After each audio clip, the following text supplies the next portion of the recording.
I was at my best friend's house, and she was just talking about kids ministries opportunities, and I hadn't really thought about what I was going to take for the fall semester. Normally I'd taken some life courses. You know when you hear the Spirit prodding and you're like, no, I don't really want to do that? That was exactly what happened. I'm not a kid person, really. But my best friend, her daughter was going to be in the class, and so that was my one prereq. I said, could I just be able to pour into her life a little bit more?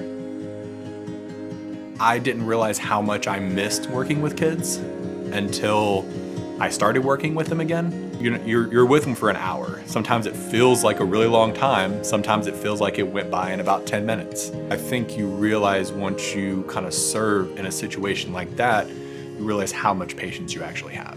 First of all, I definitely would say my comfort level has gone from a 0 to a 10. Every week, it's amazing how the lessons that we're teaching our children apply to the adult problems that we're facing too, that Jesus still loves us, that it's gonna be okay, and give God your problems and your worries. Seeing how each individual kind of grows within the class or along the year, it was just kind of nice to see certain people come out of their shell, get a little more comfortable with talking to the other people, or raising their hand when they're asked a question.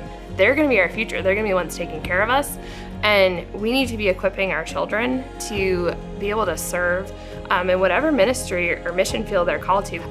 It's just a rough world out there right now, and these kids are going to be the hands and feet of Jesus, and they need to know these truths, not only so that they stay firm against the attacks that are just going to be coming against them, but that they're also going to be able to be that light in the world, because it's a very dark world.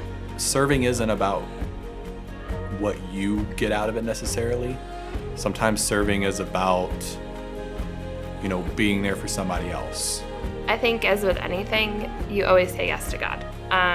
If you're feeling that prompting, if you're feeling that tugging at your heart, there's usually a reason for it, and it's always better to walk in God's will than to walk out of God's will.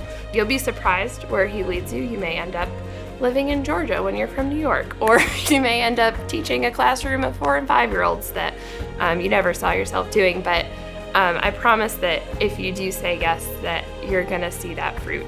We definitely need, all of you, to help where you can. God has given you your spot, and it's up to us to find where it is. You're gonna see God's goodness, and it's just gonna be so rewarding. There's no reason not to, I guess.